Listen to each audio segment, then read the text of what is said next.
Hello students, welcome to my channel. अभी तक हम लोग इस चैनल पे क्लास 10th के चैप्टर वाइज वीडियोस बना रहे थे। आज से मैंने डिसाइड किया है कि आज से लेके और बोर्ड एग्जाम तक, जब तक ये इस साल का बोर्ड एग्जाम नहीं हो जाता तब तक मैं डेली आपको एक या दो ऐसे वीडियोस दूंगा जो कि मोस्ट इंपॉर्टेंट क्वेश्चंस के वीडियोस हैं, जो कि आपको 3 मार्क्स या 4 मार्क्स का क्वेश्चन मिलेगा ही, क्योंकि अब हमारा पूरा चैप्टर सॉल्व करने का तो टाइम है नहीं।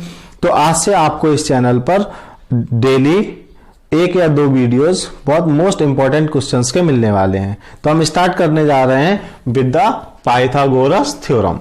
Pythagoras theorem is one of the most important theorem और ये आपको एग्जाम में 3 मार्क्स में या 5 मार्क्स में पक्का मिलने वाला है। ओके, तो let us begin with the Pythagoras theorem. तो पाइथागोरस थ्योरम का स्टेटमेंट क्या है? In right triangle, the square of hypotenuse is equal to the sum of squares of other two sides। हमें पता है इसका स्टेटमेंट तो कि किसी भी राइट एंगल ट्राइंगल में जो हाइपोटेन्यूस होता है उसका स्क्वायर अदर टू साइड्स के स्क्वायर के सम के इक्वल होता है। मुझे ये प्रूव करना है। इसके लिए मैंने यहां पर लिया है एक right angle triangle ABC which is right angled at B। तो देखो, किसी भी थ्योरम को प्रूव करने के लिए आपको एक सिस्टमेटिक वे में जाना होता है। उसके लिए आप यहां पे सबसे पहले लिखते हैं गिवन, कि क्या आपको गिवन है। उसके बाद फिर आपको लिखना होता है टू प्रूव, कि आपको प्रूव क्या करना है। फिर कोई यदि आपने कंस्ट्रक्शन किया है तो आप यहां पे उस कंस्ट्रक्शन के बारे में बताएंगे और इसके बाद में उसका जो भी प्रूफ होगा वो प्रूफ लेंगे। ठीक है, तो इसमें क्या गिवन है? इन राइट एंगल ट्राइंगल क्या गिवन है? एक राइट एंगल ट्राइंगल है, right triangle ABC right angled at B। तो मैंने यहां पर एक राइट एंगल ट्राइंगल लिया है ABC जो कि B पर राइट एंगल है। ओके, अब आता है टू प्रूव। आपको प्रूव क्या करना है? प्रूव करना है square of hypotenuse. Right angle triangle में हाइपोटेन्यूस क्या होता है?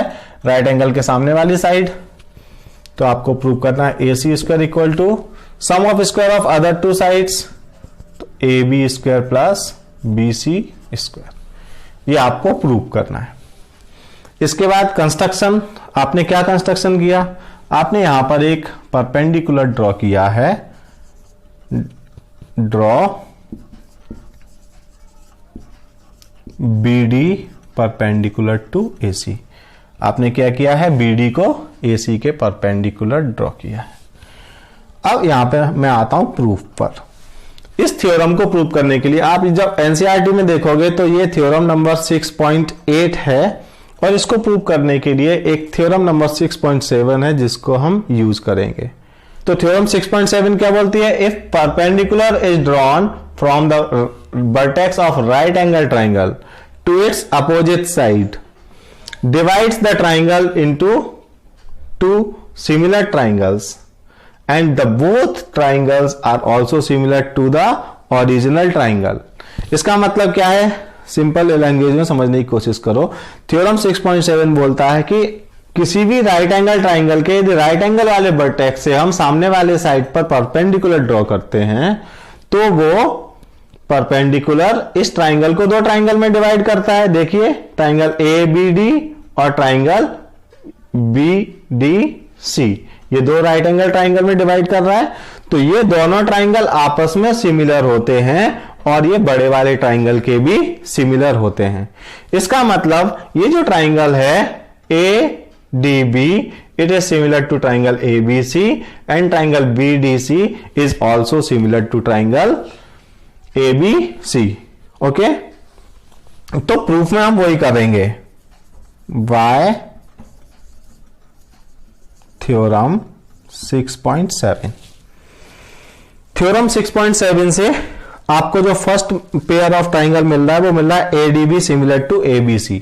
ये जो ट्राइंगल है ADB similar to ABC, triangle ADB similar to triangle ABC।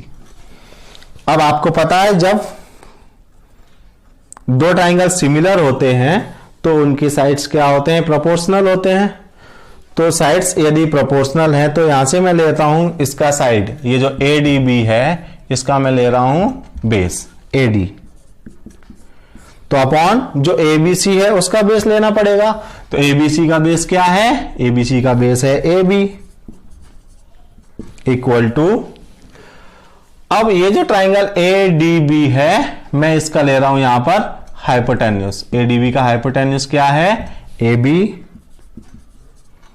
Upon, तो फिर ABC का हाइपोटेन्यूज क्या होगा, ABC का हाइपोटेन्यूज है AC। यदि आपको प्रॉब्लम आ रही है कि परपेंडिकुलर कौन सा है, बेस कौन सा है, हाइपोटेन्यूज कौन सा है, तो उसके लिए एक सिंपल मेथड है। आप यहां पे बस ट्राइंगल्स को एक ऑर्डर में लो कि आपने क्या लिया, triangle ADB similar to triangle ABC। अब आपने देखो यहां पे क्या लिया है, साइड AD, तो AD किससे बना है, फर्स्ट टू लेटर से, तो आप नेक्स्ट ट्राइंगल का भी फर्स्ट टू लेटर वाला साइड ले लो। फिर आपने क्या लिया, साइड AB, AB किससे बना है, फर्स्ट और लास्ट से, तो यहां पे फर्स्ट और लास्ट वाला ले सकते हो। इस तरीके से भी कर सकते हैं, और यदि आप ट्राइंगल से पहचान सकते हो तो अच्छी बात है। यहां पे क्रॉस मल्टीप्लाई करूंगा मैं तो क्या मिलेगा, AB square equal to AD into AC, ये हो गया हमारा इक्वेशन 1। ओके, अभी मैंने कौन सा पेयर लिया, ये ADB और ABC। अब मैं इधर वाला ट्राइंगल लूंगा BDC और ABC। कौन सा लूंगा, BDC एंड ABC। तो यहां पे लिखेंगे also triangle BDC similar to triangle ABC। ये भी क्यों हुआ, ये भी हुआ बाय थ्योरम 6.7। अब देखिए ये जब ट्राइंगल BDC और ABC भी सिमिलर हैं तो इनके साइड भी क्या होंगे, रैशनल होंगे, इनके करस्पॉन्डिंग साइड्स भी रैशनल होंगे। तो मैं यहां से लेता हूं CD, ये जो BCD ट्राइंगल है इसका मैंने क्या लिया है, बेस लिया है CD अपॉन। अब यदि आपको ABC का बेस समझ नहीं आता है तो यहां से देखिए CD कहां से बनना है, लास्ट टू लेटर से, तो इधर क्या आएगा, लास्ट टू लेटर से BC। तो आप ऐसे भी कर सकते हो, CD upon BC equal to, अब यहां से लेना है इसका हाइपोटेन्यूज, मैंने क्या लिया, हाइपोटेन्यूज BC अपॉन ये जो ट्राइंगल ABC है इसका हाइपोटेन्यूज AC है, दिख रहा है, नहीं तो यहां से देखिए BC फर्स्ट एंड लास्ट, यहां से भी AC फर्स्ट एंड लास्ट। अब इनका फिर से क्रॉस मल्टीप्लाई करेंगे तो मुझे क्या मिलेगा, BC square equal to CD into AC, ये हो गया इक्वेशन 2। देखिए इक्वेशन 1 में AB स्क्वायर है और इक्वेशन 2 में BC स्क्वायर है। आपको AB स्क्वायर और BC स्क्वायर को क्या चाहिए, सम में चाहिए, मतलब ऐड करके चाहिए। तो मैं यहां पर दोनों इक्वेशंस को ऐड कर दूंगा, तो यहां लिखूंगा एडिंग इक्वेशन 1 एंड 2। तो LHS में इधर आएगा AB स्क्वायर प्लस इधर से आएगा BC स्क्वायर इक्वल टू, यहां से आएगा AD into AC plus CD into AC। तो AB square plus BC square equal to, यहां से देखिए AC कॉमन आएगा तो यहां से बचेगा AD प्लस CD। आप यहां से देखिए AD plus CD is what, AD plus CD is AC। तो AB square plus BC square equal to AC into AC। तो यहां से आपको मिल गया AB square plus BC square equal to AC square. यही मुझे प्रूव करना था, हैंस प्रूव्ड। ओके, तो ये तो था पाइथागोरस थ्योरम। अब ट्राइंगल से रिलेटेड जो इंपॉर्टेंट क्वेश्चंस हैं उनको मैं अगले वीडियोस में पोस्ट करूंगा। Thank you.